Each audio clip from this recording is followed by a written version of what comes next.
So you were saying you've listened to a total of 3 podcasts? I think it's 3, yeah. I listened to a couple of podcasts by The Trap, a sketch group. Okay. That I thought were very funny, and I've listened to Stephen Fry. Now, I'm never quite sure whether they're podcasts. If you buy them on iTunes, is that a podcast? Yeah. Yeah, okay. That'll be a podcast. Yeah, he did one about poetry, I think. Okay. It's quite interesting. He did a really famous one with Richard Herring. I don't know if you heard that one. No. Okay. No, what was that about? Richard Herring does a comedy podcast. Right, okay. Called Rehelistapa. And it's Richard Herring's Leicester Square Theatre podcast. Right. And it's he invites people on and asks some sort of odd questions. And one of them was, what's it like being Stephen Fry? And he talked very openly about his depression and suicide. And Richard still managed to make it quite amusing because he kept sort of jumping in.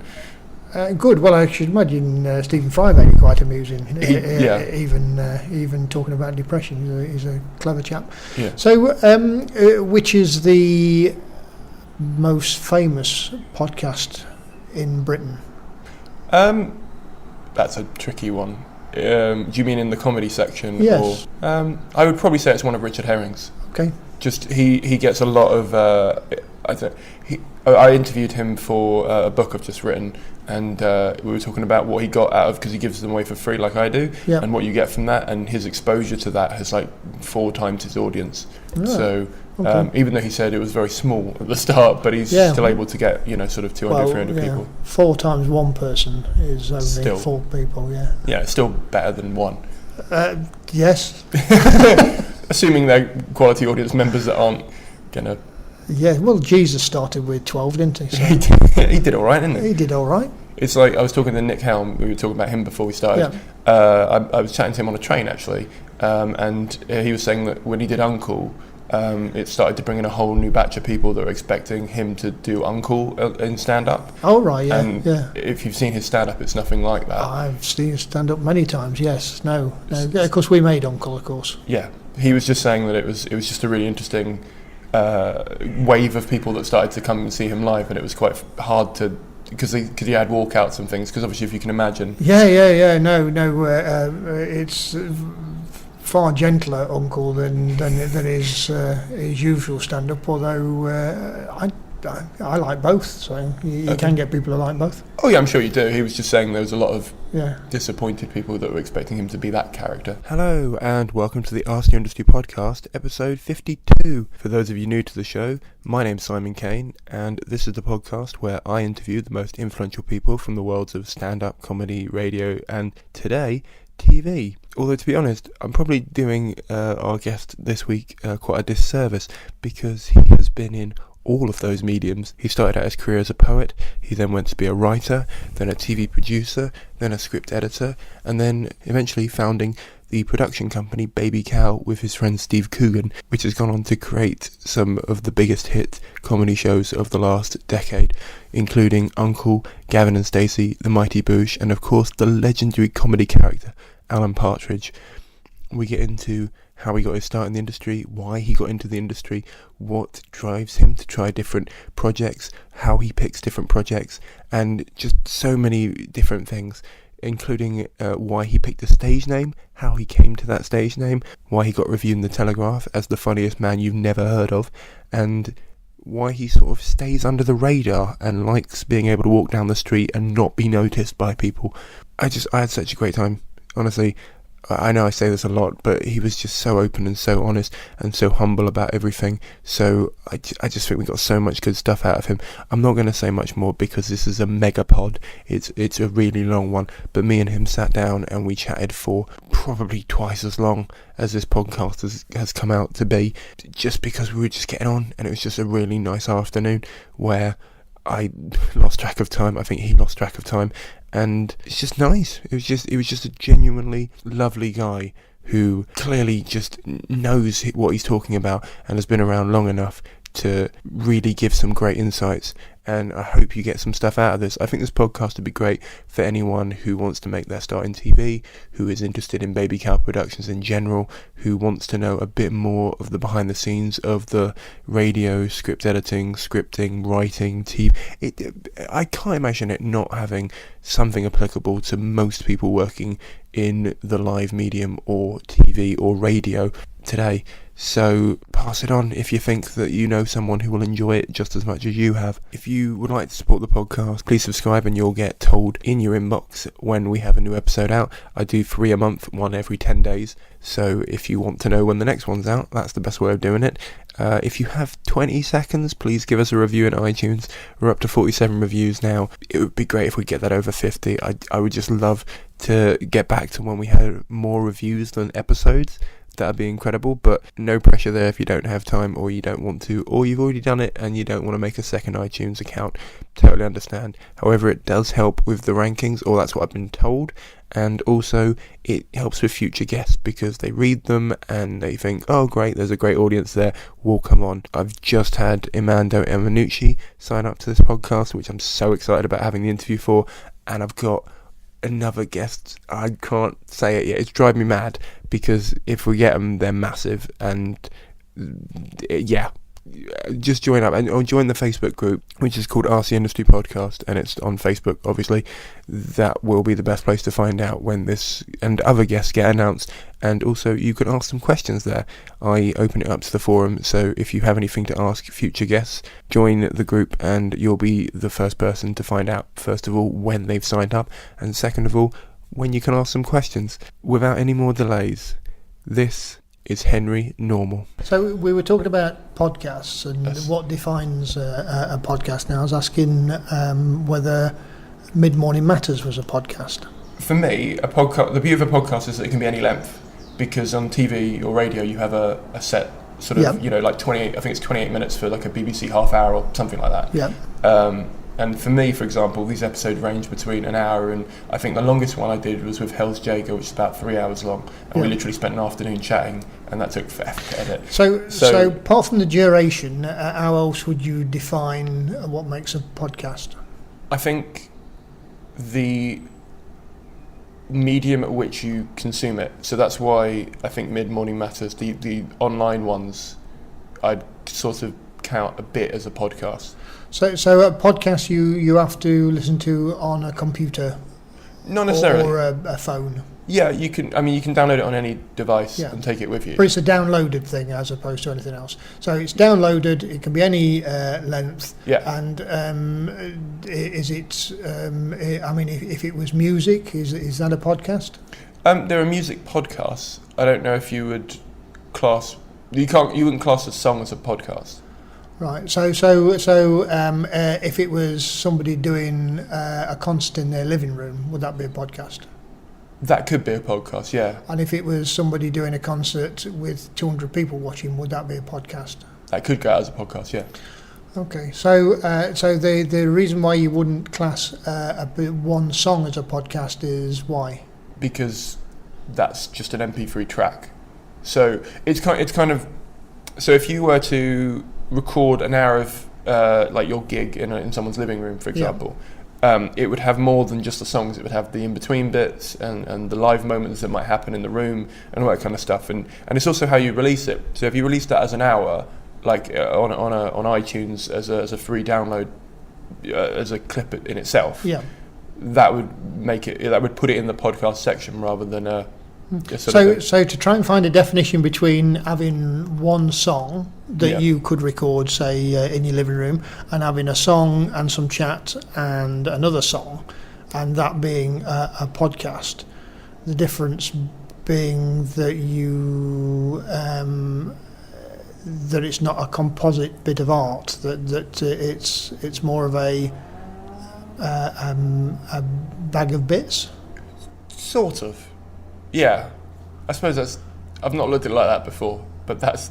But you can. I mean, there are albums, aren't there, that they're 90 minutes long, and it's essentially one bit of music. Yeah. So I suppose it comes. So you could release a song as a podcast if you wanted to. So it's about intention. Yes, as well. So what's the difference between the intention of a podcast and the intention of something that's not a podcast? Generally, I have to talk generally in this. Yeah. Podcasts are there for exposure and free entertainment, or free knowledge, rather than. And I mean, you can charge for them. Like there are methods of making your, I think they're called podcast premiums or premium podcast or something like that. Yeah. So you can like charge per download if you want to. Yeah. Personally, I don't do that, and I don't know many other performers that do, because you need to build the audience of so it before. in terms of intention, you could say then that it's not about a financial gain. No, it's about something else. Right. So if you were to do anything free and it's on the internet, that's a podcast. It's interesting. I'm trying to work out whether I would, because technically now you can have video podcasts. Yeah. You could class a YouTube clip as a podcast. Yeah. Why don't we? I think the lines are blurring, like as in all mediums. Yeah. Because newspapers used to be printed, and now they're essentially blogs, and TV used to just be on TV, and now it's online as well, or can be syndicated online. And podcasts started as sort of an indie version of radio, if you like, and now they can be anything really, because they can be visual. So I suppose if you wanted a specific definition, there's probably one out there, but I don't. Do you know what I might do? I might Google it. Yeah, I was going to say. I'm going to Google it. We'll Google podcasts and see what they say. I'm going to Google it while we're recording. It might be one of those things where there's a lot of names for the same thing. Okay. Do you know, like talk and chat, and they're all versions of the same thing, but they have different connotations. Yeah. So the Wikipedia entry definition for podcast is: a podcast is a form of digital media that consists of an episodic series of audio, video, digital radio, PDF or EPUB files subscribed to and downloaded from an automatic web syndication or streamed online to a computer or mobile device. Well, that's it perfectly, doesn't it? Yeah. Why didn't you say that in the first place? I'm not a professional like the Wikipedia, like whatever. I can't find the name of the person that edited this. Well, it's an amalgam of people, and it's probably more than one person. Yeah, I'm probably asking too much of you as a single person to compete with Wikipedia. Yes. All right, well, we'll get on with our podcast, and now we know what it is. This is definitely a podcast. Good. I'm calling it that, so it's sticking with the label, even though labels are damaging and probably not a good idea in the 21st century. But that's a whole other podcast we can do. Life's too short not to have labels. Okay. You could almost make that into a label itself, couldn't you? Yeah, that sounds like what I love is I just went into your toilet, and you've got a sign, like lots of people have like sort of captions and stuff in their house, and yours says as far as anyone knows, we're a normal family. Yes. Did you mean that as punny as it came off? That was bought by somebody for us, obviously knowing that my writing name's Henry Normal. Right. But it is quite apt. So I think my wife put it there, and I'm complicit in that I don't move it. Fair enough. I've lived with an ex-girlfriend before, and I just let her put everything where she wanted to. That's the best way, I find. Mm-hmm.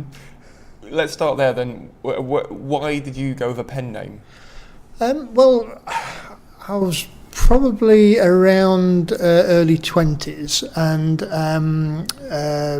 punk had started, and there were people with all sorts of strange names, and I wanted to be a poet, and there were a few poets around which I liked, like Attila the Stockbroker and Seething Wells and Little Brother, and they all seemed to have these strange names.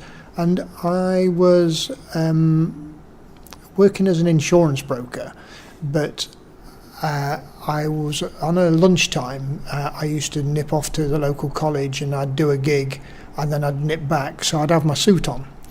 So both in order that my employer didn't know that I was performing and sometimes being paid, and so that I could counter any heckles from the audience. I thought, well, I'll have myself a name that does the job.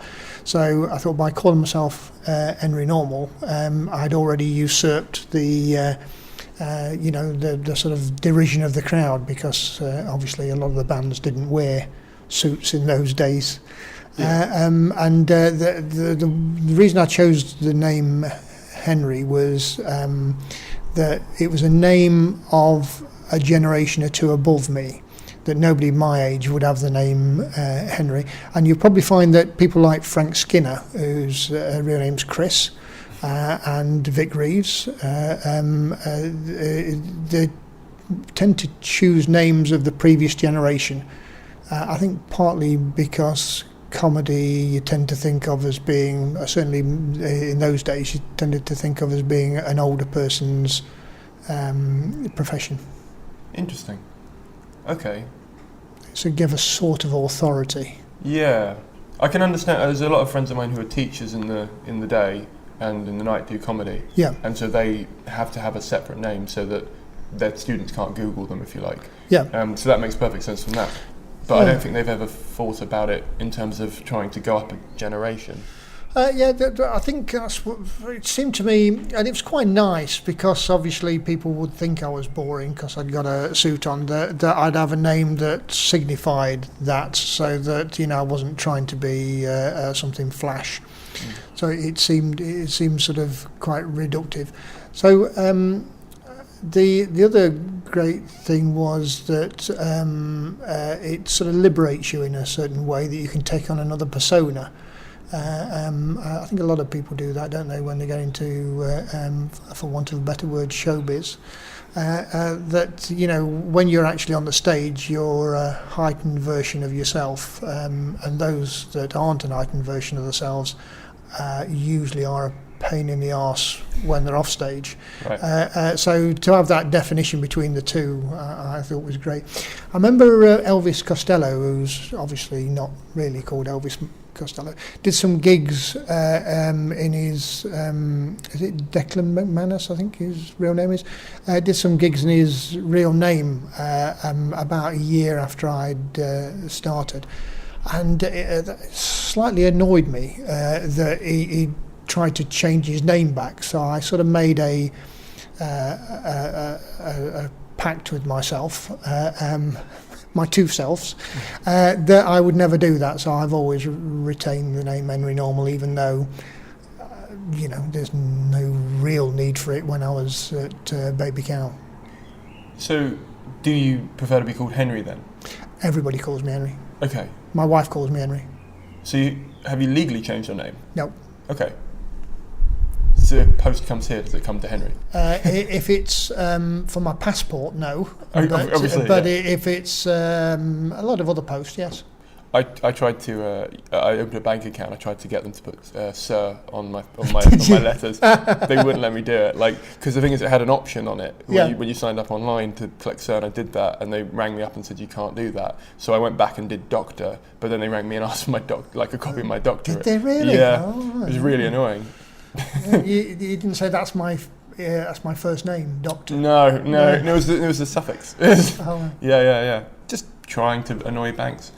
No, you should not. You should keep your head down with banks and police. You keep your head down. Okay, it was more, and this will probably get edited out, but it was more. I joined the bank literally to use their coin counting machine and transfer it to another bank that I actually use. Oh yeah. Yeah, because I do the free fringe, as I mentioned. Yeah. So I get a bucket of change, and Metro Bank let you pour your change into their machine, and they give you a slip that lets it go into their account.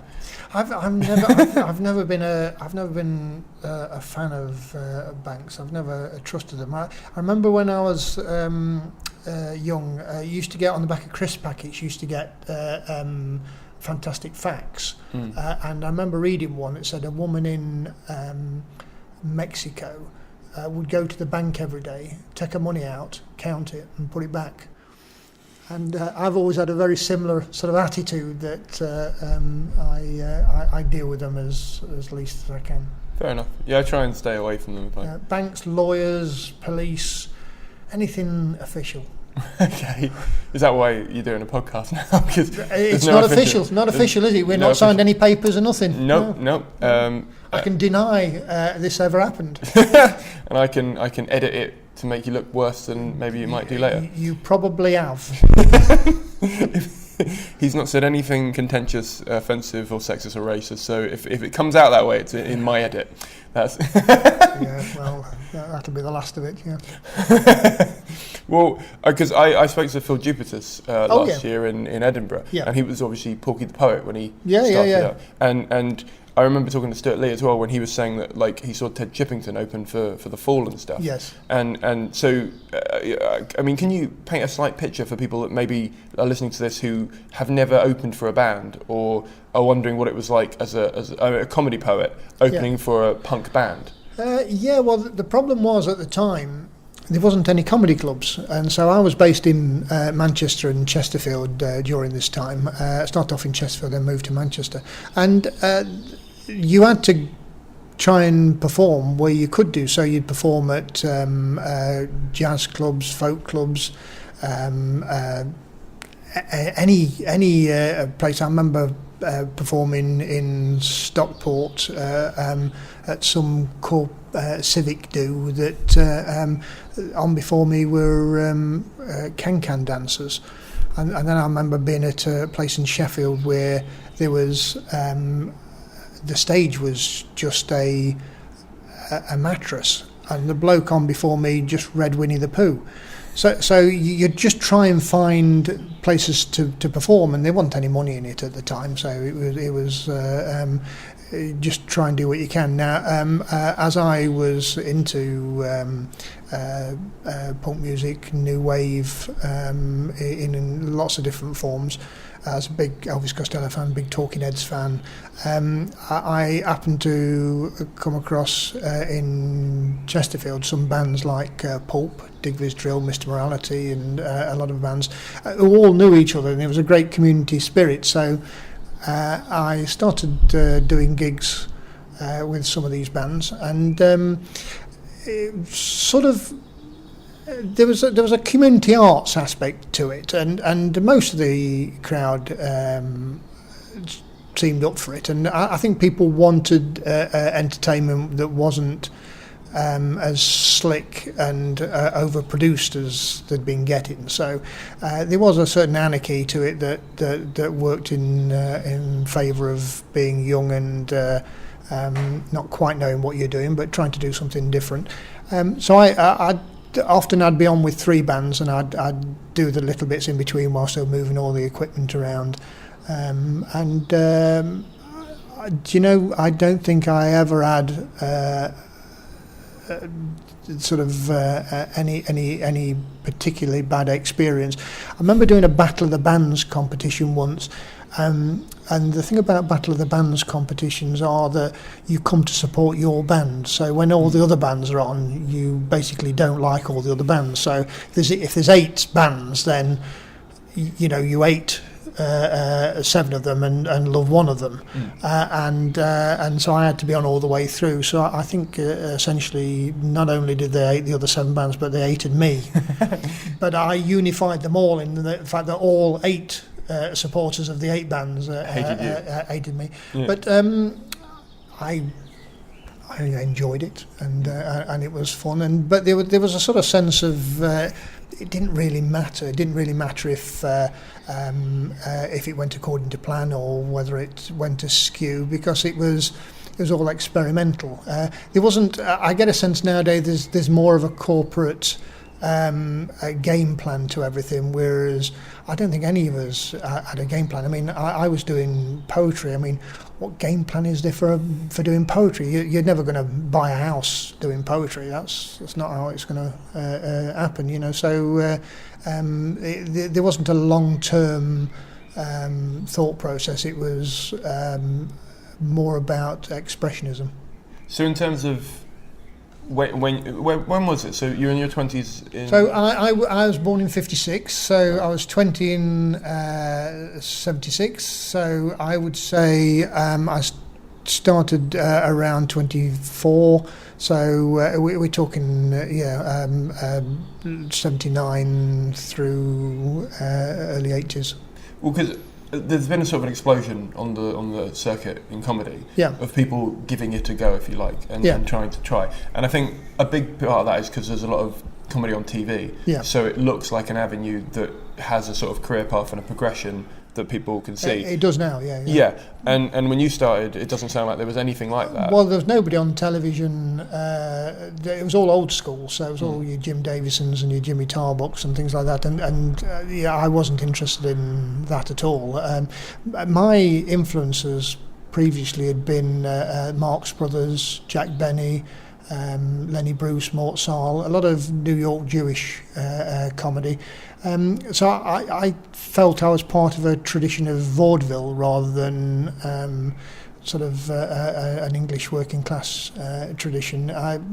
There was something more glamorous about that. So if I played Aberdeen and was on a train back or a car back at 3 o'clock in the morning with 50 quid in my pocket, in my head it was the romance of following in the footsteps of Groucho Marx. It wasn't, I wasn't thinking, and this will get me on the television and I'll have a seaside summer special.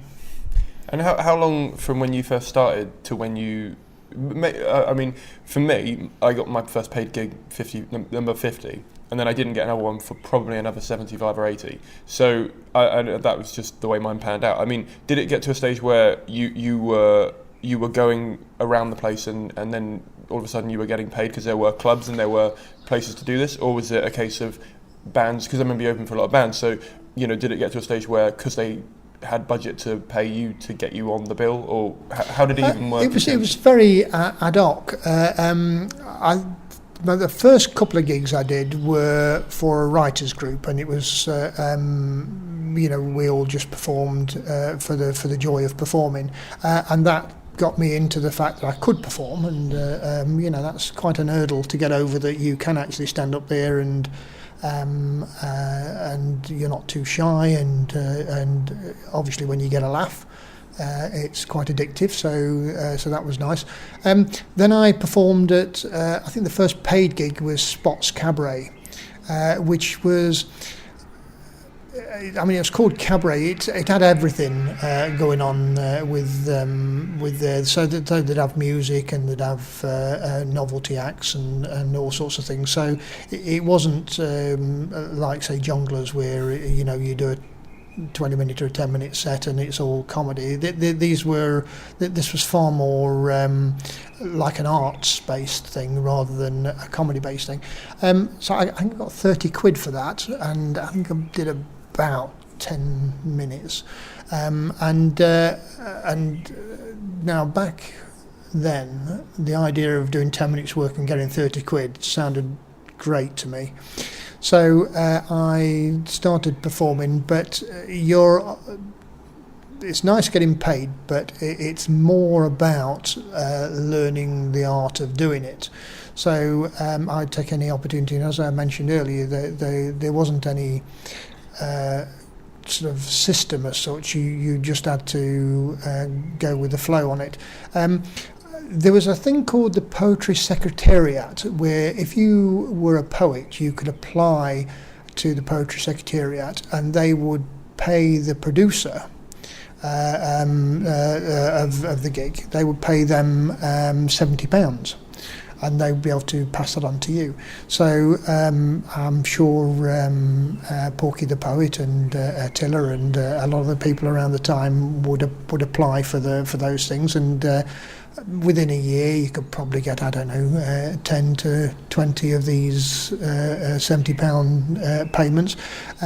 So what tended to happen in the north was that people would put on comedy events and they'd at least put one poet on, and sometimes you get the £70 and then you would actually spread it around the other acts as well. So I performed at a place in Manchester called Tameside Theatre, and it's where Steve Coogan started when he was about 20, we'd only get in 10 to 20 people, and so you weren't going to make a fortune on the actual receipts. So something like having a bit of arts funding helped a little bit. Yeah. I mean, there's a lot less arts funding now. Yeah, with the bands, very often we didn't get paid at all. I mean, I remember going with Pulp and Digviz Drill, unloading all the equipment at a place, I think Malvern, setting up. Not one person turned up, so we took all the equipment back, put it in the van, and drove back to Sheffield. Long drive. So yeah, it is a long drive. There's a chap who used to run the band Digviz Drill called Oggy. He was a lovely bloke, and I think he sort of formed this idea of Outrage Entertainment, which is a banner we used to go out under. I remember one particular gig where we went to the Morecambe Beer Keller. We arrived at Morecambe Beer Keller. It was called Lucifer's. And we put up all the equipment, and there's 3 bands, so there's a lot of equipment. And the first band, I think it was Midnight Choir, started to do their sound check, and the man who owned the beer keller paid us off. We put the equipment back in, and we drove back, and I always remember driving back in a van that said Outrage on the side of it, and there we just took the money and drove off. Amazing. Oh God. But I mean, for you, I assume that would also be quite disappointing because you wanted the creative outlet. So yes, but we were having fun as a group of people setting out on a journey. So as you say, on that particular night, it was disappointing. But the whole atmosphere of what you were doing and what you were doing next week and that was, I thought, very romantic. Mm. Yeah, I find it's very easy to romanticise the circuit, even now with the way that it is. Yeah. I mean, I have a habit of doing that in life anyway, but it's very easy when you're sort of on the train back to get through it to go. But you got to remember, I'd been an insurance broker from the age of 17. So the idea of sitting in an office, pushing a pen, and that being for the rest of your life. This was exciting. Whether something happened or nothing happened, you were off on a journey. So I got to a stage when I'd been made the manager of the Hull office. So I'd moved up to Hull, and everybody I'd talked to were in their 50s, and I was 20. Punk had started happening, and Too Much Too Young in the charts. I was there putting my knives in the knife drawer and my forks in the fork bit and my spoons in the spoon bit and getting matching crockery and thinking, I'm old. What am I doing? I'm old. And then I went to see Animal House with Belushi. And there was all these people who looked older than me, even though they were supposed to be students. And they were having fun. And I just thought, well, that's it. I'm going to have some fun. Yeah. No, that's a good philosophy behind it. I mean, I told you I'm a writer during the day, but that does involve going to an office and sitting down and sort of scheduling out tweets for brands, essentially, which when I tell someone, I write jokes for Twitter, it's easy for them to romanticise, you spend all day on Twitter. That's romantic, is it? Well, no, because a lot of people like wasting time on social media, so the fact that I get paid to do that can be very easy for them to go... Yeah, but you perform at gigs and nights. Yeah. So that to me, that's more of a, the fact that you get up in front of people and you've thought something up, which you then try to communicate. I would have thought, to me, that's the more romantic bit than the Twitter bit. It depends on which group of people I'm talking to. Right. Like people in offices. Is it sad people and happy people? Yeah. People in offices think, you get to spend all day on social media. That must be great. Right, and people who are in come to gigs and things get excited about the fact that you perform.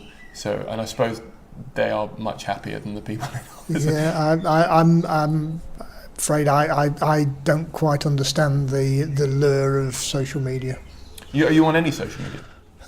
My wife's put me on Facebook, and occasionally I'll put something out on that because apparently that's what you're supposed to do. NFT. But no, not really. Okay. I don't think I'd be on. I tried to go on Twitter because I wanted to follow the Alan Partridge Twitters. So I started up a Twitter account and I put my password in. I think I put my son's name in, Johnny, and they said, no, you can't have that. And I put my wife's name in, Angela, and they said, no, you can't have that. And then I put a couple of other ones in and they said, you can't have that. So I just put in, you are a cunt. And they let me have that as the password. Fair enough. I hope that account doesn't exist anymore, because no, you're going to have a lot of people, right? And just to verify, that isn't also your bank details? No, right, that's not my password for the bank. Yeah. I mean, it might be, you don't like banks. So how long were you in insurance? I mean, how long were you learning the craft? Because I don't do poetry. I have no idea. I think I wrote one poem at school. Yeah. That's about it. I mean, how long does it take for you to become a poet, as it were? Like, how long were you still doing insurance? That's a very good question, but I think I think it differs for different people. So there's two types of poetry. There's comic verse, and then there's poetry where you're trying to express a little bit more meaningful. And I read Spike Milligan's Small Dreams of a Scorpion when I was about 18, and because Spike Milligan I'd always found to be really funny and would make me cry of laughing, and I loved the Goon shows and I loved all his books. The fact that he was so serious in Small Dreams of a Scorpion really impressed me, and there was something about the accessibility of what he was doing that I loved. And I saw John Cooper Clarke, I saw Roger McGough, and I read Brian Patton and Adrian Mitchell, and there was something, I'd say, accessible about them all that I thought there's something slightly more substantial than what I was hearing in stand-up at the time. So that was a path I chose. As to whether you get any good, I've no idea. I mean, anybody can make a rhyme. I would like to think some of the stuff that I'm doing now after a 20-year absence is better than the stuff I did in my 20s. But I assume you've been writing poems in that 20 years? No, not written a thing. Okay. Well, I mean, you've written stuff, but you've just not written poems. Well, I've not written poems, yeah. Not written anything of a personal nature. Okay. And so, how long were you a poet? Well, I suppose I started writing in my teens, and then I found my way in Manchester. Then I'd met Caroline Aherne and Steve and Frank Skinner used to come up and do gigs. So we all sort of knew each other. And then I did Edinburgh, which was fantastic because I met a lot of other people on a similar journey. And the first Edinburgh I did was with Atty Aridge at the Assembly Rooms, who did the old... I actually won an award, which I don't normally mention. I won the Daily Mail New Comic Award. I think it only lasted for 1 year. I think I'm probably the only person who's ever won it.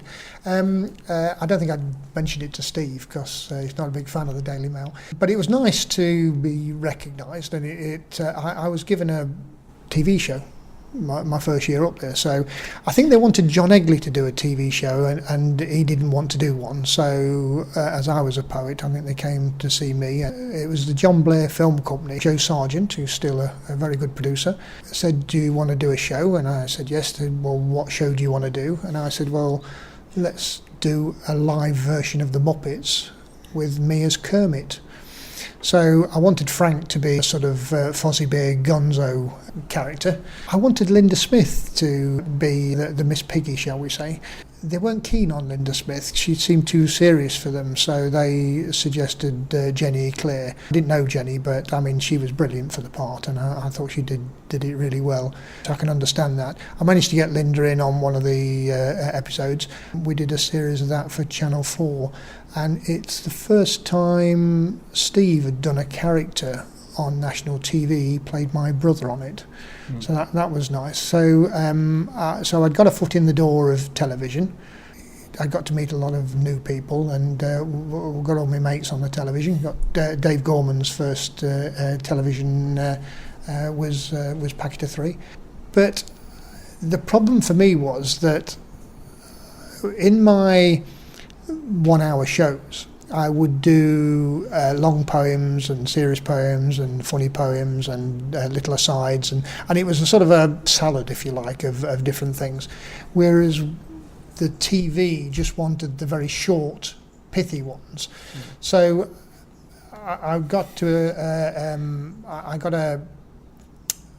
sort of cornered into being a part of my personality as opposed to the full personality. In a way, the best thing that happened was that even though I'd created the show, they asked me not to be in the second series. Okay. It wouldn't happen these days because I'd make sure it was in the contract. But at the time, I was quite relieved because I didn't have any more little pithy material, because all the other material was longer and some of it was serious. So I was quite happy with that. No, I was going to ask how much creative control you actually got over that, because I imagine you would. I mean, yeah, TV's known as something that, you know, they have sort of specific requirements for length and specific requirements for.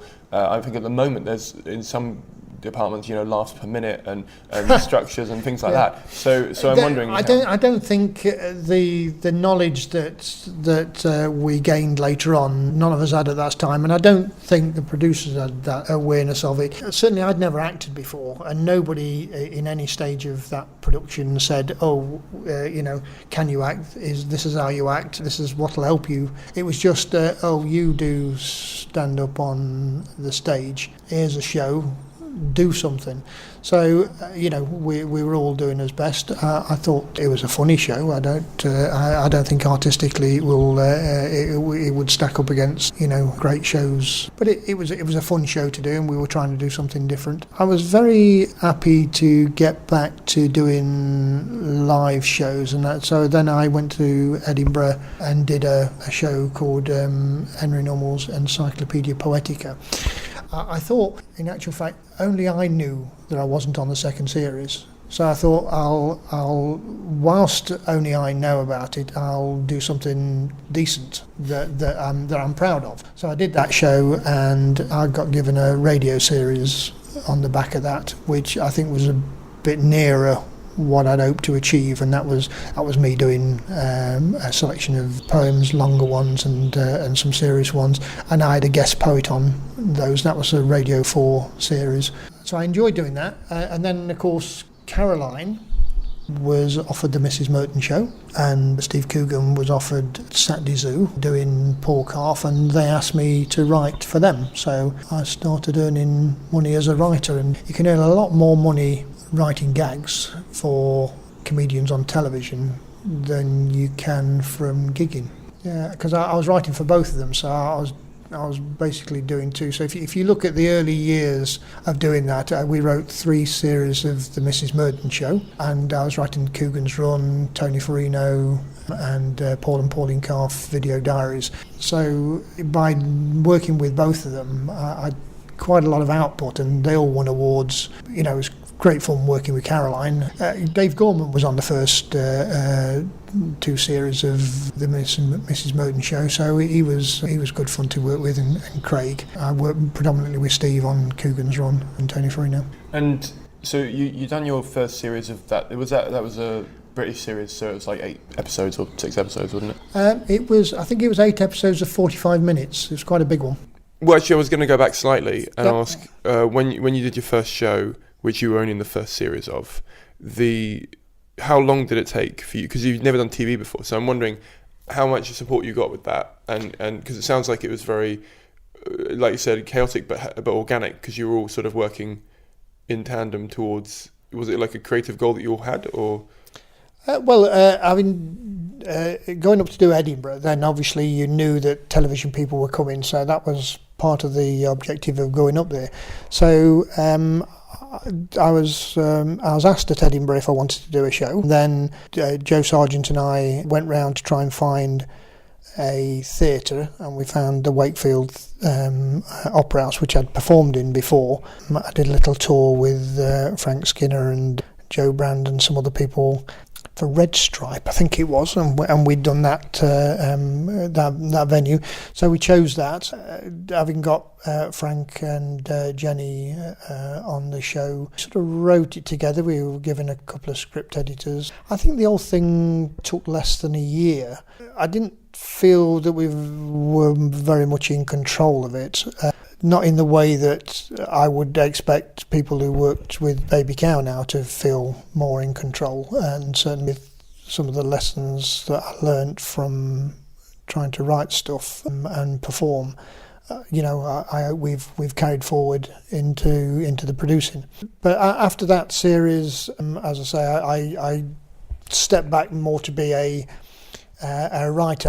I wasn't happy with my performing skills in terms of doing that bit of material that they seem to want for the comedy. I loved doing the live stuff, and I could do longer pieces and do some serious pieces and just generally be a bit freer. But the idea of cramming something into small sections, and I don't know, I felt a little bit like Bernie Winters. Which is not good, or Schnorbitz on a bad day, or even Mike Winters. I'm going down the scale now to well unfunny. So I was very happy to just do the live stuff and, as I say, write. So it's great writing for Steve, because he is a very funny man and very good on the television, and Caroline as well. So we had some fun with those shows. We even got Steve on the Mrs. Merton show, which was funny because I both took part in the writing of the questions and talking to Steve about his answers. Nice. Well, I was only asking because it sounded like it was quite an intensive process, which meant that you maybe weren't able to do live stuff throughout that time.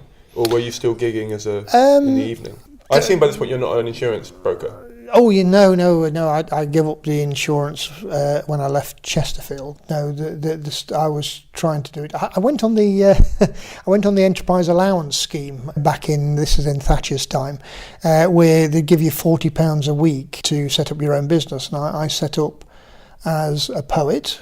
And then I think you have to be off it for a year, and then you can set up again as something else. And I think I set up as a comedian on the second time. And you could at that time. I think they'd not quite sussed out that everybody in the arts was taking this enterprise allowance scheme. I think probably after about 3 years they shut it down and you weren't allowed to go on it as a writer or a comedian. Interesting. Okay.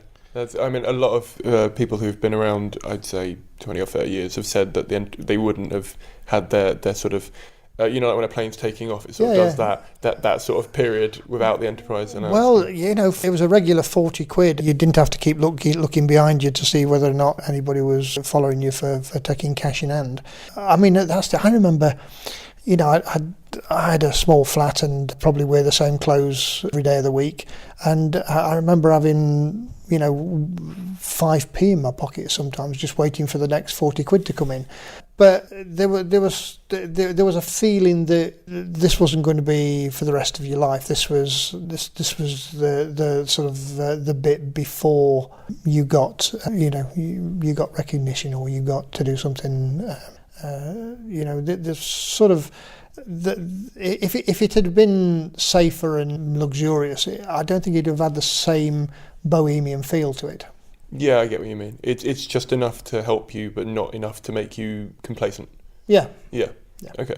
And so I'd say your first big moment, as it were, as in like your step up, would have been when you got that TV show, the first TV show.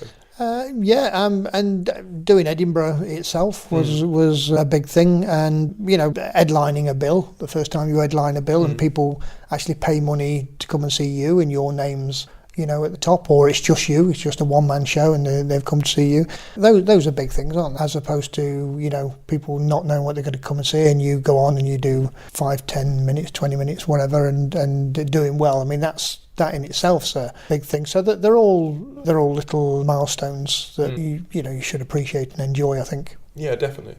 And then you sort of changed direction to be a writer. And what was the next milestone in writing for you? Well, I was very lucky. I've always been lucky in choosing people to work with, but Mrs. Merton Show won all the awards. Paul and Pauline Calf Video Diaries won awards, won BAFTAs, and so immediately we were, all successes, as writers and creators. So it just seemed to happen instantaneously. I mean, for years, when I was writing with Caroline and Craig, Caroline would say, they haven't found us out yet. There's always that sense that we'd managed to get into the doors of television without people realising that we were a bunch of scallies. Yeah, I think everyone goes through that. Oh, I'm sure they do. Yeah. I'm sure they do. The controllers, I'm sure, are the same. Let's face it, they all getting overpaid for basically doing, just talking, drinking tea, wearing suits. It's not proper work, is it? I'm not going to say that, just in case. I don't think it is. Got a few coming on. I've done 30 odd years of it. I don't think it's it's not like having to build a road or a okay, building, I know what you mean. It's just talking. Yeah. So I thought you were saying. I mean, there's this planning and thinking, and certainly in creating, but it's still, if somebody said when you were at school, you get to sit around, drink tea, and scribble on bits of paper and talk to each other, you'd go, I'll have that. Yeah. I remember at school they'd say, don't watch the telly, you do your own work. Well, the watching the telly was actually my own work. That's what helped me later on in life. Yeah. But the thing is, you wouldn't have. You don't know if the butterfly effect would have flipped. If if you'd done more homework, you might have. Who knows? Who knows? No. My mum died when I was 11, so I was very gregarious before then. I was more into physical activities, football and stuff like that. And then after my mum died, I became more bookish. So I'd read a lot, and so I think that probably had the biggest effect on me getting into something creative. I think if my mum hadn't died, she died in a car crash, I think I would have been a greengrocer. Right. It's true, because we ran a greengrocer's business. Okay. My mum ran a greengrocer, and I used to wig off school on a Thursday and Friday, and I'd go on the van with her and sell potatoes. I didn't know you had a greengrocer. That's why it was so random to me. It sounds random, but there you go. Yeah, okay. There was a logic to it. Yeah, definitely. And in the Independent, I read a interesting quote review of what they called you. Yeah. They basically said you're the funniest person that you've never heard of. That's a lovely quote. I don't necessarily think it's true, but it's, I quite like not being an household name. I quite like the fact that I can get on a bus or a train and nobody knows who I am, and I quite like being funny when I want to be funny, as opposed to being under pressure to be funny all the time. I love writing gags, and I love working with other people who are funny, and I love making television programs and things like that, but the idea of being funny all the time fills me with dread. Yeah, I think it when it doesn't feel like a job, it's fun. Yes. And when it feels like... It's about expression, I think. We'd lovely to think that you're an artist. Now, I don't think you're necessarily an artist all the time. I don't think even artists are artists all the time. And I think when you're not an artist, it's nice to be a craftsman. And when you're not a craftsman, it's nice to do a job well. Beyond that, we're probably all opportunists, aren't we? So there's an element of each of those things. You aspire to be an artist when you can. Yeah, definitely. And so was it, I don't want to say a conscious move, but was there a time when you sort of decided, I don't necessarily want to become a household name, so I'm not going to follow that as much as maybe, because you've named quite a lot of other people who everyone will immediately have a face in their head and be able to think of, if that makes sense. Yeah, but I wasn't quite sure what I was, to be honest with you. And I didn't want to be Bernie Winters. If you're going to be famous, you've got to be famous for being something. And Steve's a brilliant character actor, and whether it be serious or funny. And so it was quite easy for me. I go, oh right, so he's a character actor and that's what he wants to be. And Caroline is a great character actor. I didn't want to be a character actor. That's not what I want to be.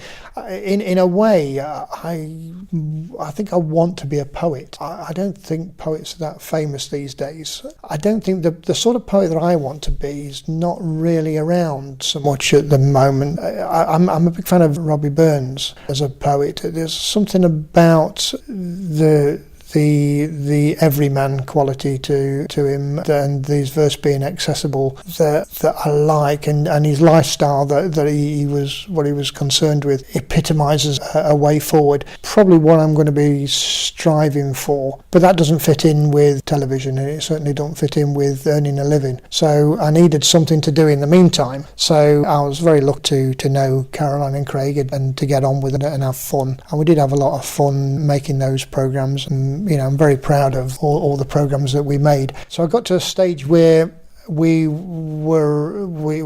decided to write this new thing called The Royal Family, and Caroline, Craig and I sat in a room. I think Dave had set off to do his own thing and is now brilliant at doing that. We sat in a room and we sort of wrote down what his mother and fathers had said. So the first line of The Royal Family is, in episode 1, is "Who's been phoned in Aberdeen?" And it was all about the fact that our parents had said so many things to us over the years. And I think we wrote the first episode in about 2 hours, and it just was free flowing. It was like a stream of consciousness, and there was no plot to it or anything like that. Caroline was particularly adamant that it was done in real time, and and Craig and I used to say, "Can we go into the kitchen?" And she said, no, we're staying in the living room. Just what now? Think of something else. And so we were trying to keep it very minimal. And I think we had the first 2 episodes very quickly. I think within about a fortnight we had the first 2 episodes. And then we were a year trying to sell it because nobody understood it in the way that we wanted it to do it. Now, luckily, because Caroline was famous for Mrs. Merton and they trusted her and everything, they said that's great, but then they didn't like that her character wasn't the lead character, and they kept saying, but nobody says anything nice to anybody. It's like they don't like each other. And we're going, no, that's what northern families are like. They're like that. So we had a lot of persuading to try and say, this is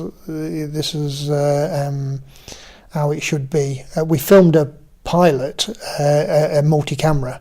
I think Caroline buried in her garden because it was so bad. Right. And then we got Mark Mylod in as a director, and we shot on film, and we did it single camera. And this was with baby cat, like as in? No, this was with Granada. Okay. So the Mrs. Merton show and Royal Family were Granada programmes for BBC. The chap really we've all got to thank is Andy Harris. Andy Harris didn't get too involved in the nitty-gritty of the creative side. He left that to us, and I think that was part of his genius. He got the money, he got it through, and so you never had to worry about that. So all you had to concentrate on was the creative side. Anything that I've done as a producer, I put down to having watched Andy do his thing, and he was perfect for that. Okay.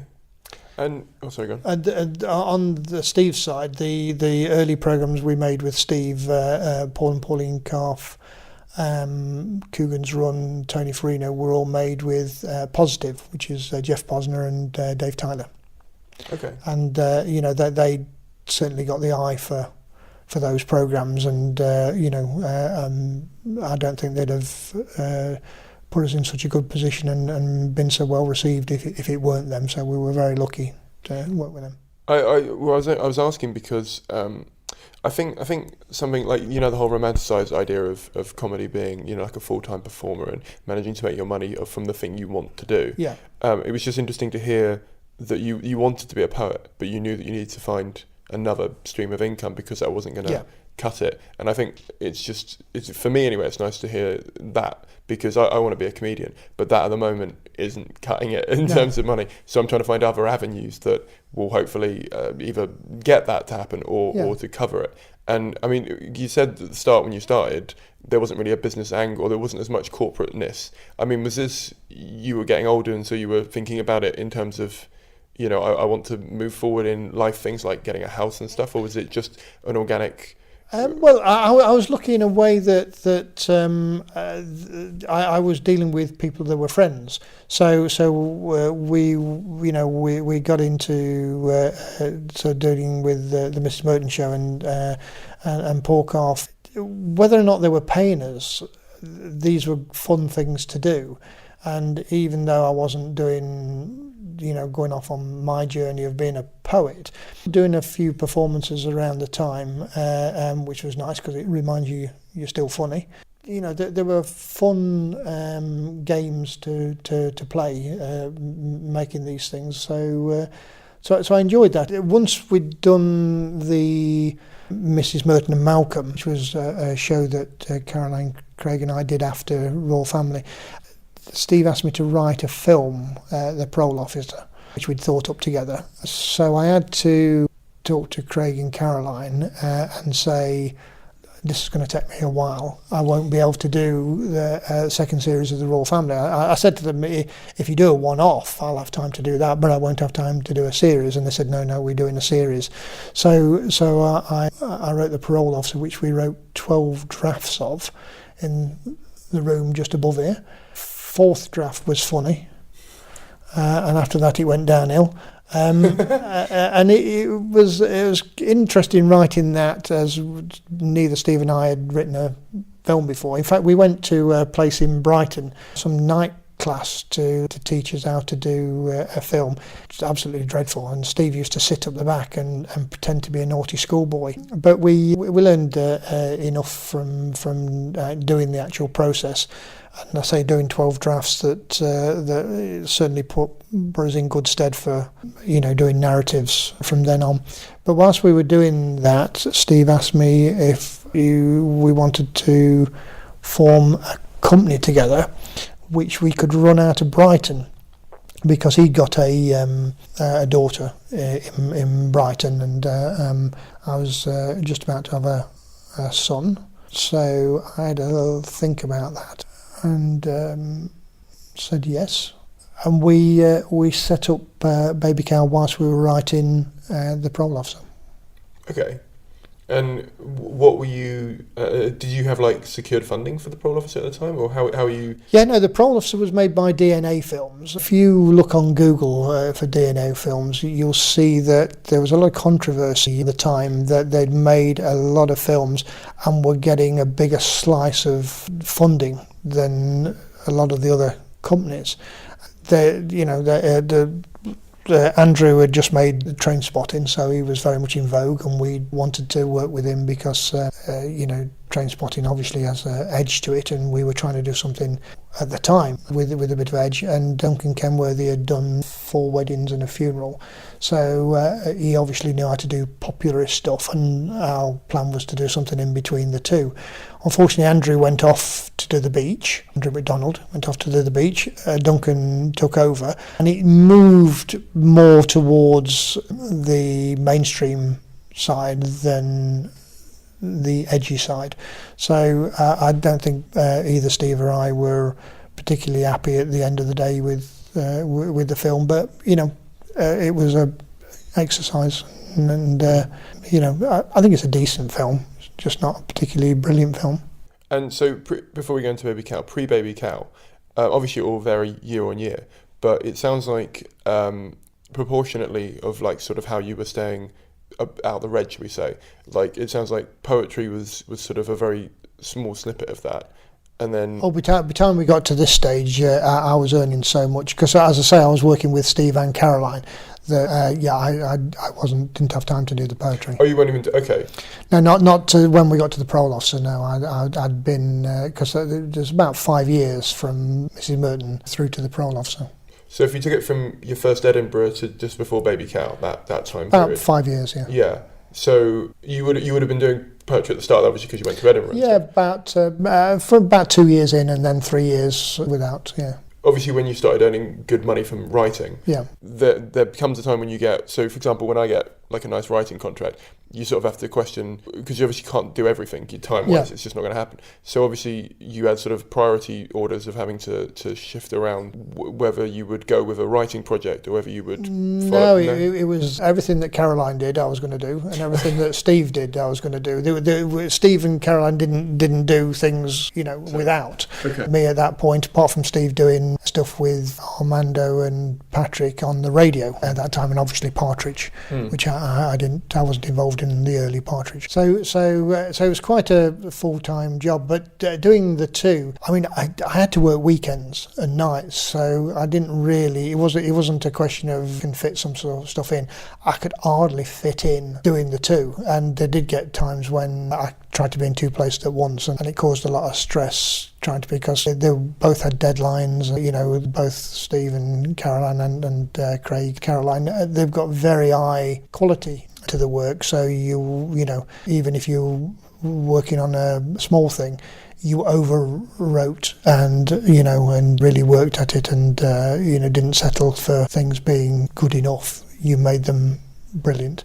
I mean, Steve, I would say, probably from more or less everything he writes, probably writes at least 4 times as much as he needs. And so I wrote the tours with Steve, Peter Bainham, and we for an hour and a half tour we would probably write about 6 hours worth of material. So I'm just in my head working out how much I've probably written to work out for my hour. Yeah. I mean, now, funnily enough, you mentioned gag rates earlier. I always remember The Man Who Thinks Is It. If you get the DVD of that, I once timed that to see how many gags a minute there was. There's a gag every 12 seconds. Like when I say gag, a laugh, an audience laugh, where the audience all laugh every 12 seconds. As in an audience, not a recorded audience laugh that they have now. No, because they were recorded in front of a live audience. I think for the whole of the 90 minutes, every 12 seconds on average, because I sort of timed it, I think that's phenomenal. I'm not sure how many people can hit that sort of pace. That's because Steve was, as I say, owned down 6 hours material to 1.5 hours, and he was very precise with what he does. Definitely. And so you set up Baby Cow, when was that, 1980? 99. Oh, 99, sorry, okay. Yeah, it was the same time as Google. Okay. They've done a little bit better. Well, they've not made many films. They're probably about to. They own everything. Yeah. So when you set up Baby Cow, what was there a mission for that? Or was it just to make more TV and have more control over what you were doing? Well, one, it was to be able to be in control ourselves. There's a bit of attraction of it being Brighton based, but I don't think we felt that we were fully in control of some of the more recent things that were happening, that it would be nice to have the final say. Because TV, or the commissioner would have an overriding veto? Well, not the commissioner. I mean, you're always having to deal with commissioners, but just in the producing side of things. So that was good, and it was an adventure. We wanted something new to do. Having done a film, you sort of think, well, right, okay, I've done TV, I've done film. What's the next adventure? So it was a great little adventure. The first person we called was Julia Davis, because Julia had been on Steve's tour, The Man Who Thinks Is It, with Simon Pegg. It was a hell of a tour, that. So we rang Julia up, and she said she wanted to do something with Rob Brydon, and we'd never heard of Rob Brydon, so brought Rob Brydon over here to this house. We met him, and he seemed a nice bloke, and he gave us a tape that he'd made, 10 minutes of a thing called Marion and Jeff. When they'd gone, Steve and I put it in I think it was a VHS, and watched it, and then Steve looked out that window and I looked out that window, because we both got a tear in his eye, and said, oh, that's brilliant, we're going to have to do that. So the first 2 programmes that we made were Marion and Jeff and Human Remains with Julia and Rob, and they both won awards. I think both of them won an RTS. That was the first award ceremony we went to. How many... Because it sounds like in the early days it was just friends telling you about ideas they'd had. I mean, were there unsolicited scripts starting to come in from the start? Or? There was. So we had an office in Brighton, and we'd done a deal with the BBC that they would give us 2 years, that they would give us a guaranteed output. So we knew we were going to make some stuff, and so they opted for those two as the first two shows. How normal is that, by the way? Like, as in how? I think it's because Steve had done so well with Partridge. I mean, at the time, words like vanity deals were put about, but Steve was very adamant it wouldn't be a vanity deal, and we made sure that Steve wasn't in the first two shows that we did, so that that wouldn't come over as a thing. So the first show Steve was in that we made was Dr. Terrible. Dr. Terrible came about because Graham Duff, who lives locally, popped into the office that we had in Brighton, and he put, I think it was 3 sides of paper of an idea called Dr. Terrible's House of Horrible. And Steve was in the office one day and he picked it up and he laughed and he said, let's get this bloke in. So we got Graham in, and he's such a lovely bloke, Graham, so he instantly liked him. And we just laughed at the clumsiness of some of the way the Hammer House was made, and the sort of the fondness that we had for them.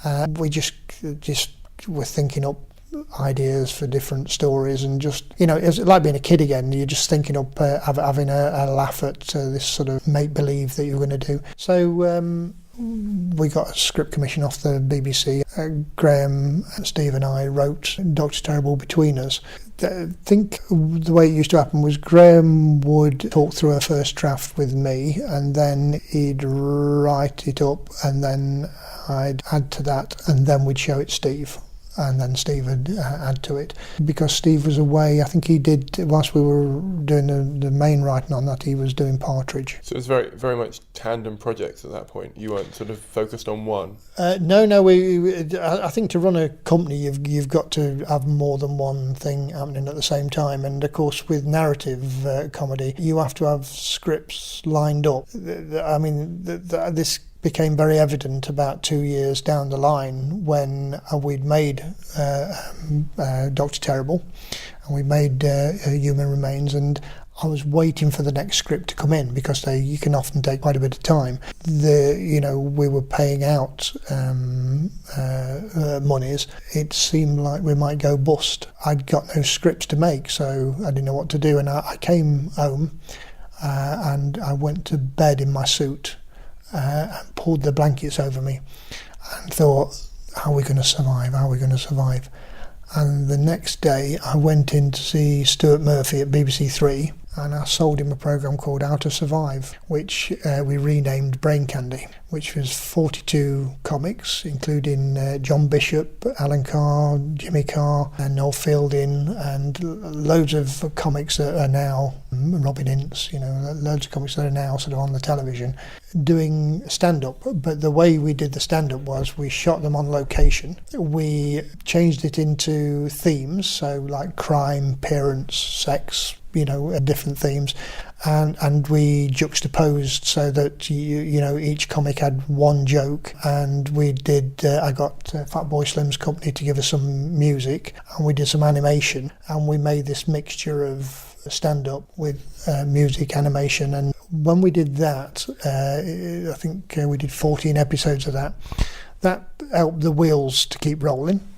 We did a similar thing called Wine Gums with poets. So this was about, because we didn't have scripts, about getting pre-existing material. So I got John Cooper Clarke and John Egley and all these poets onto a similar sort of thing where I juxtaposed them with music and animation. And then we did a thing on Shakespeare where I got a lot of the comics we were working with, to people like Mark Lamar and people like that, to do bits of Shakespeare to camera, and we did a similar thing with those. So those 3 shows filled a gap where I'd got no scripts, and by the time we got to the end of those, I'd got scripts, and we were able to continue in business. And if I remember correctly, 1999 or around that time was when like Channel 5 was launching, and there were new channels opening up. Is that right? Channel 5 didn't really do anything for us, but We did go in, but I think their stuff was so mainstream, and we didn't want to be mainstream. But BBC Three was a huge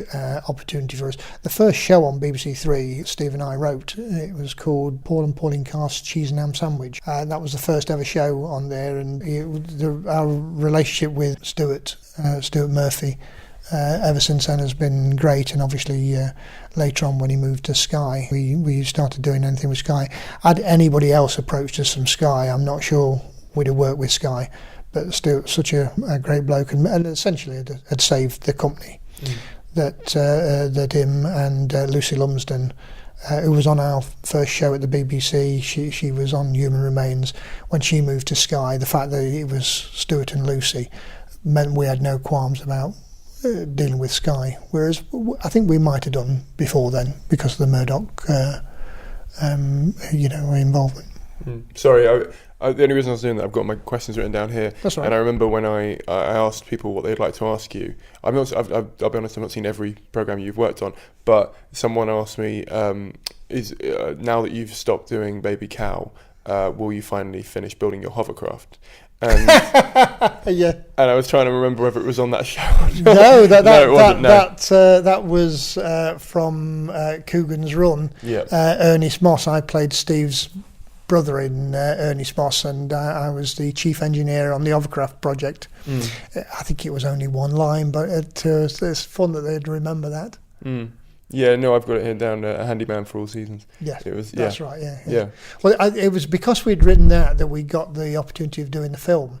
Andrew MacDonald said he'd seen that. And it was so well structured that he thought we could write a film. So it's great when you work on something and that leads to something else, and then that leads to something else. When you first went to Edinburgh, you won an award. Did that help you get the TV? Was that what helped you get? No. I think the fact that John Egley didn't want to do the TV show and they're looking for another poet, and I happen to be a funny poet, was being in the right place at the right time. And I assume there were obviously less comedians and less poets up there at the time, so obviously that helped with that massively. And then you were saying that, like, the first time you did a show, obviously that also won awards, and so that helped launch you a bit more as well. Because I'm just wondering, at the moment there are more awards than there have ever been. I've grown to 8 awards. As Baby Cow, we've won hundreds of awards, and we've won more awards. I used to, in the early days, the first couple of years, I'd count how many programmes we've made, how much made in terms of duration, how many awards we'd won, how many awards we'd been nominated for. And after a bit, I stopped counting because we got so many. But I sort of, in the early days, it was. There was a sort of sense of there were awards worth winning, like the BAFTA and the RTS award and Montreux. But nowadays, I won't name them, but there's so many awards where they're just excuses to get famous people to turn up in a room.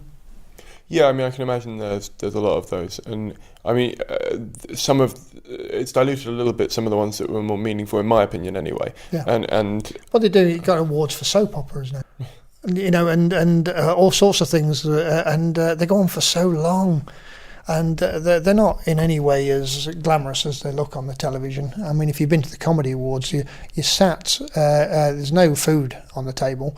So everybody gets drunk, and then they complain that you get drunk, and you've got cables underneath your feet, and you're cramped together. You can't move your chair back because there's another person trying to move their chair back behind you.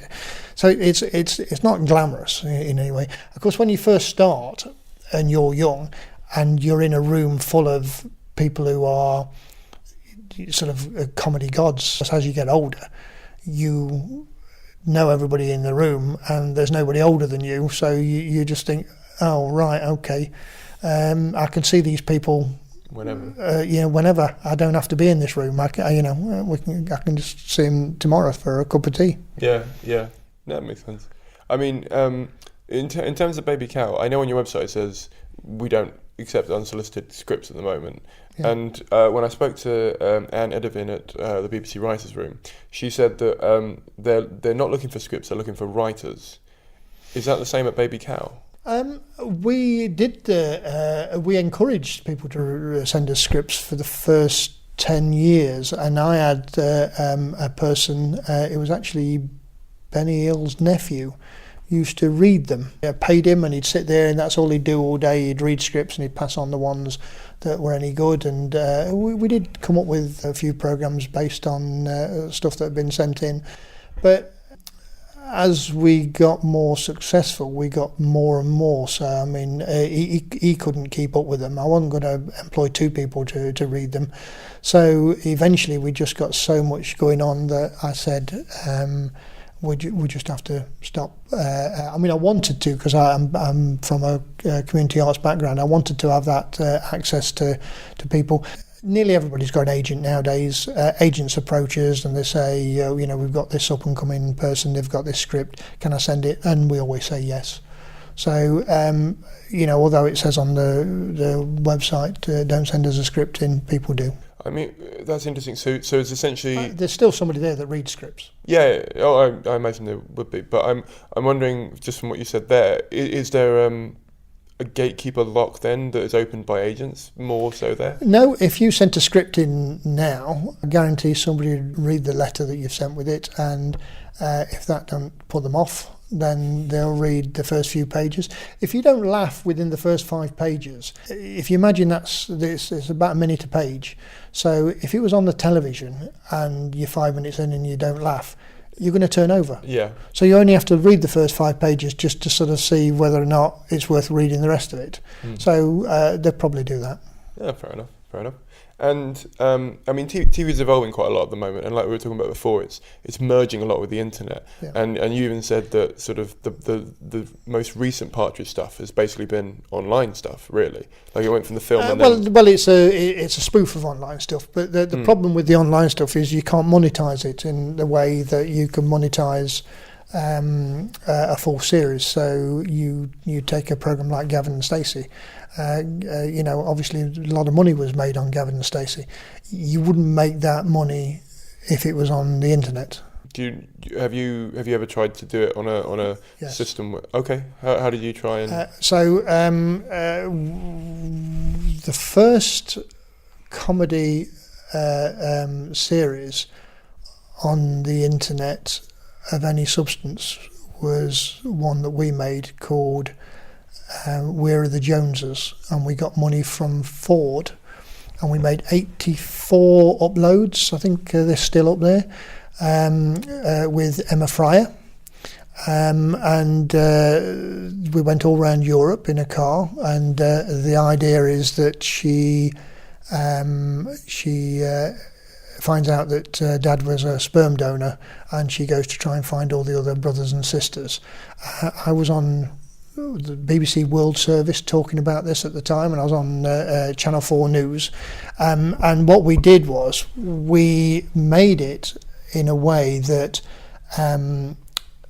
we'd do an episode, there'd be an episode on today, and then we'd say, so what do you want to happen next? And people had, this was at the beginning of Twitter, Twitter in. I can remember thinking that's never going to last, that Twitter rubbish. The Twitter in, and then we'd have a look at that, and then we'd select what we like the sound of. We'd ring it through to where the writers, performers and production were, Amsterdam, Madrid, wherever they were. They would then work that into the script, film it that day or the next day, and then it would be on the internet as the episode that was on in 2 days' time. And we did that over the 84 runs, and try to do as much interaction. So we'd have people making their own sort of storyline, and then their camera would point at us as our camera pointed at them as we passed. Right. And we'd have things of who do you want to be in the show, and then we'd get them in the show. So we tried to make it in a different way using the medium.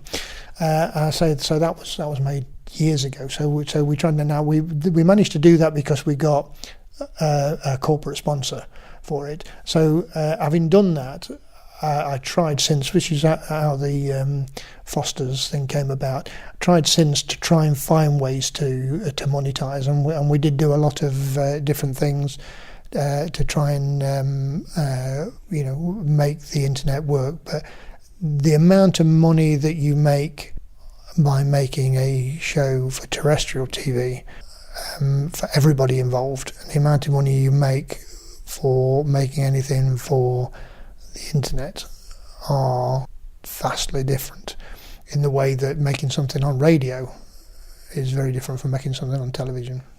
Does that... so I've never made anything for TV before. I've got a script idea, but I've never, I haven't produced it yet, if that makes sense. So, but I've made I make internet content, and I've both video and audio. And so my question would be, do you get... Obviously, you get paid more if it does well, because you can sort of make money on royalties and syndications and DVD sales and that kind of thing. But up front, is it a case of you... Well, let me give you an idea of the scale. So I've done radio shows, and radio shows maybe in total would cost about 20 grand to make. A standard sitcom or comedy narrative on television is lower end 140,000 per half hour, or upper end 350,000 per half hour. How much do you make this for? A little bit less. Yeah. I think the total cost for all my... Forget my laptop, because I had that anyway. Yeah. So total cost for all this equipment, I think, was about 600 quid when I bought it all. Like first hand, so we're talking recorder, memory card, mics, cable leads. And then I had the software on there. I would say at total, maybe 800 quid. Yeah. Now, artistically, you can do just as much on radio, you can just as much on the internet as you can do on television if you use your artistic intellect. But the idea of a business getting involved in the internet, you couldn't sustain a business. Whereas, I say with those sort of figures, if you're making 5 series a year and there's 6 episodes per series, then your turnover's sort of 6 to 10 million. I can see that. Yeah. So I'm just working out stuff in my head now, as to because there are a lot of people I know who are making their own sort of pilots and putting them online, and it's not costing anywhere near those figures. And if it was, they won't be doing it. Well, the problem with when you start getting into traditional media is that the clearances of things like music and the clearances of archive and the amount of money you have to pay actors and equity minimums and things like that, it's very different from something which has got this sort of creative freedom where you're not bound by the same rules and regulations. Don't you save a lot of money by being on the BBC music royalty wise though? You save some, but okay. If you want to put that out on DVD, if you want to put it out, you want to sell it around the rest of the world, then you've got to pay for that. So you take a show like Marion and Jeff.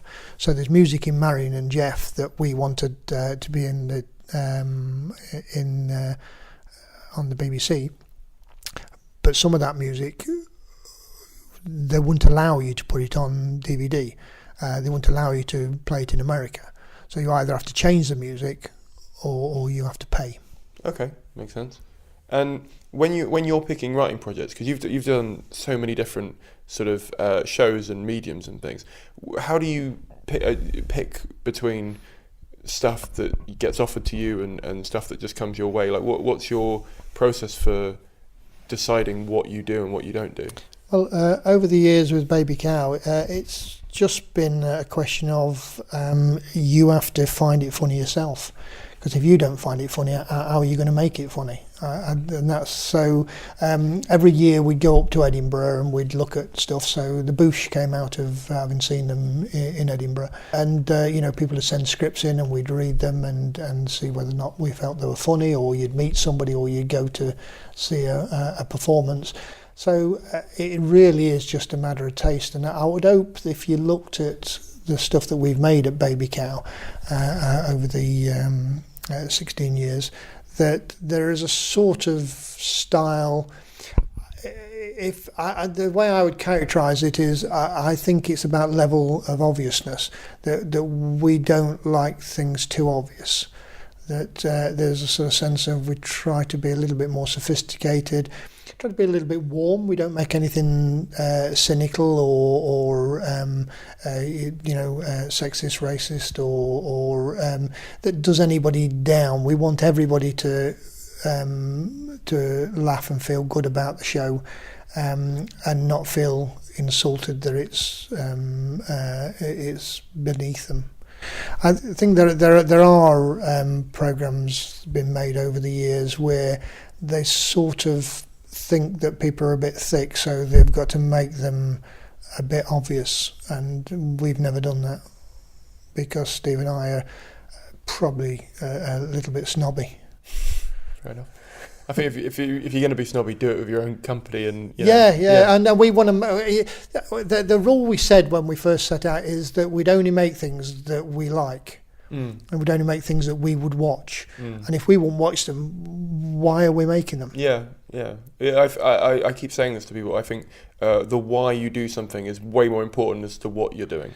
Well, it helps you choose, as you say, and so funnily enough, when you say what you choose. That's so ingrained that I don't think any of my staff even think of it in those sort of terms, that they just read it and think, is that something we do?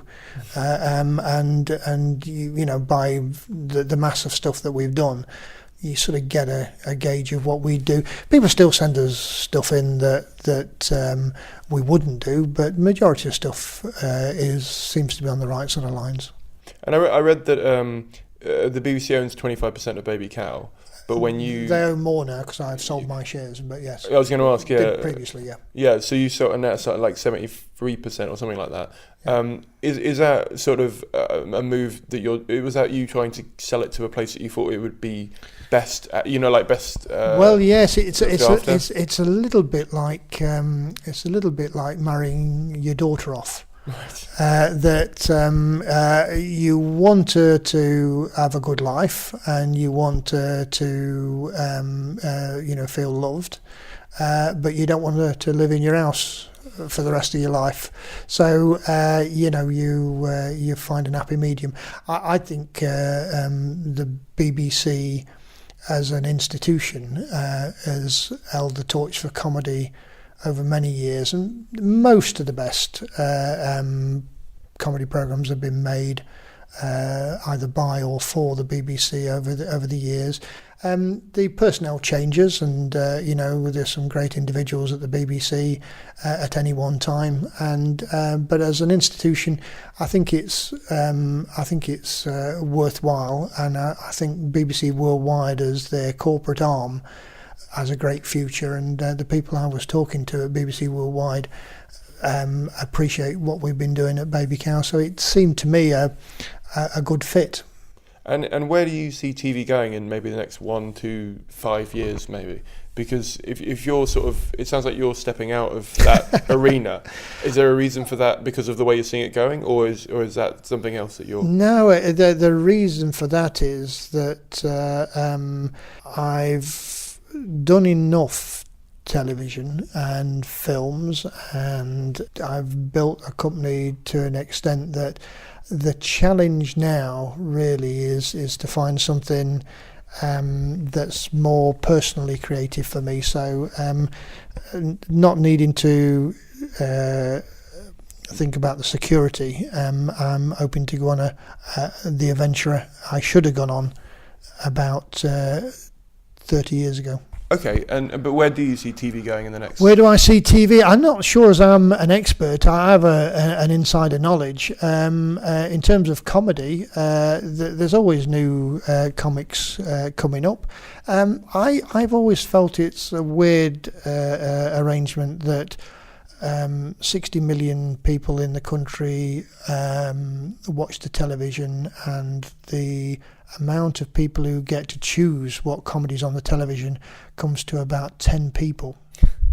So that sort of system of choosing the programs that go on, I would love to see widened out, and I would love to see it more eclectic, because I think there's a natural tendency for the incumbent people making the decision to go with their own tastes rather than give enough for different tastes. I think with comedy, I'd say I like Spike Milligan, but I equally liked Sid James. So you've got to have a wide enough brief with the comedies that there's something for everyone. So we're about to go into the quickfire last questions. Okay. The quickfire for me, you take as long as you like. Yep. Although we have got 6 minutes left. I shall be very quick. One of the questions I always ask is, what's the biggest problem in the comedy industry and how would you solve it? Would that be your answer to that one? No, because I don't think television's the be-all and end-all of the comedy industry. I think the biggest problem in the comedy industry is the people aren't expressing themselves and saying what they want to say. What's happening is people are thinking, what do you want to hear? And they're then providing material for what people want to hear. I'd say get back to creativity and make something funny based on a new and original view of the world. I'd completely agree with that. What is the biggest mistake you've ever made, and how did you overcome it? It's the biggest mistake I've ever made. Oh God! I fell off a bike when I was 7, broke my front tooth. So I've spent the first 20 years of my life not being able to smile. So I don't smile on any photographs. Okay. I'll stick with that. Okay then. What is the most interesting thing you do that nobody ever gets to see? Well, I get to see all the programmes that don't get made, and there's a lot of brilliant people doing brilliant stuff that deserve to be on television or film or have a wider exposure, and I've been very lucky to meet some talented geniuses that are yet undiscovered. Brings me on neatly to the next question. Who is the most underrated person in the industry? Who's the most underrated? There's a lot of underrated people, I would say. Of the new people coming up, I like Sean Walsh a lot. I think he's going to have a great future ahead of him. There's a few old guard that I think are still got a lot of life in them. I think Steve's very underrated. People are always looking to Steve to say who's the man behind Steve. Well, Steve's the man behind Steve. He's a very clever bloke. There's lots of people. There's a new film coming out with called Mindhorn that I'm a producer on with Julian Barrett from the Bush. I'm glad to see him back doing stuff because the Bush were, to me, were fantastic. I was hoping that we'd make a film with them, but it never came about. So for him to now get into films, I'm hoping he makes a great success of that. Definitely. No, I was a big fan of the Bush, so that's cool. What is the bit of advice you've ever been given? It doesn't have to be something you've actually used. It could just be something that someone's told you. My sister said that she was given a bit of advice that I've taken on board. She says that somebody once told her, if it's wet and it's not yours, don't touch it. Okay, I like that. And if you could go back to your 20-year-old self and give you one bit of advice, what would it be? Have more sex. Okay, fair enough. We'll leave it there. All right. Thank you very much for coming on. Cheers. Thanks. During the editing process of this, I had to stop several times to write some notes. And I do that with all my pods, because at the time I'm so in the conversation that I don't realise a lot of the stuff they're saying, which I know sounds a bit weird, but it was just so many things that I was thinking, that's great, oh, that's amazing. And we got sidetracked quite a bit, and I had to edit out random little deviations from the narrative, because as much as some of them are in there, I just didn't want to put out a 4.5 hour podcast or whatever it ended up being. So yeah, I hope you enjoyed that. I hope there wasn't much filler in there, and there was all content that could be perceived as useful, or at least be applicable to somewhere in your career. If you're enjoying this podcast, please share it with a friend. It really helps out, and it really does expand the audience and help get people talking about the subjects that we're talking about. So if you can do that, please do that. As always, you can join the Facebook group, subscribe and give us a review. If you can donate, that'd be great. If you can't, don't worry about it. On the website, there's an option of a one-off payment via PayPal, or you can become a patron for 80p an episode, or $1 is what it is, because it's in American currency. If you can't donate, please do one non-financial supportive thing for the podcast. That can be sharing this on your social media. This could be writing a review. It could be just joining the Facebook group. Honestly, all these things help, because they make the community grow and they make it look better to future guests that I'm contacting. And oh God, I've got some amazing people lined up, and some amazing people who are so close to confirming. And I've just got my date sorted for Edinburgh, which means I can book in some people who are going to be around at the festival, which is so much of an opportunity that I don't want to miss out on. So please do support the podcast in any way you can. I'm in Brighton 3 days this week that the pod has come out, the 23rd, 24th and 25th of May, and then on the 26th I'm in Kent. Then I go to Loughborough and Derby on tour. The links are in the show notes. If you can come to any of those shows, please do support me. If you can't come to those shows, please tell a friend that is in those areas. That'd be really useful and really helpful. All the obvious things. Just please support some way if you can. Thank you very much for listening. Thank you very much for supporting. Thank you very much for donating if you do. And I will see you all in about 10 days' time. Bye!